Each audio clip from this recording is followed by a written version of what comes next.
In this video, we are focusing on Epic and we will be logging into Epic. Epic is a site that we use that is a reading platform. So it is full of books on every topic. The children love it. I always relate it to like Netflix for kids with reading. It has book options that pay attention to what they're reading, and it'll pop up things that your child may like. So if they are reading sports book, it'll pop up sports books that they like. It'll pop up stuff on their level for them to be reading.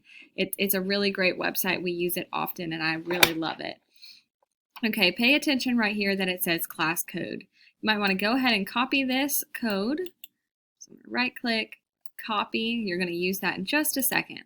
So if you click on the link that's embedded into this icon, it will send you to this page. Now I have already logged in one time, so it pops up right here. This might not show on your screen yet. I want you to go ahead and paste that code into this student login. Okay, do not get confused right here. It shows like continue with Google, which is something that we traditionally click on. But as you can see, this is the educator login and it will not send them to the right platform. So do pay attention that it says student login right here.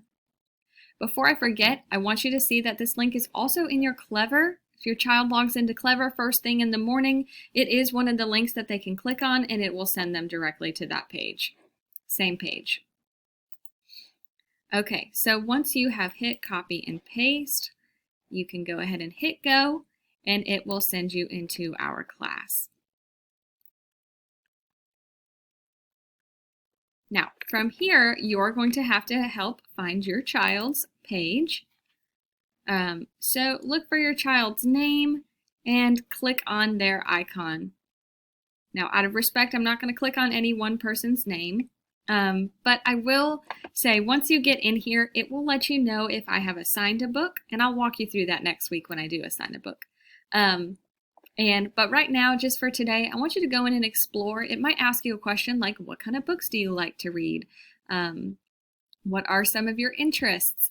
So it tries to take a survey so that it can help your child find many books that they'd be interested in. So go in and explore today, read a book if you'd like. There are some great back-to-school kindergarten books. I was already in there searching earlier, so see what you can find. Have fun reading a book together today. There's a great read aloud option on most books that are labeled for our primary readers. So make sure you find a book that has that and the kids can just listen to the book. Have fun!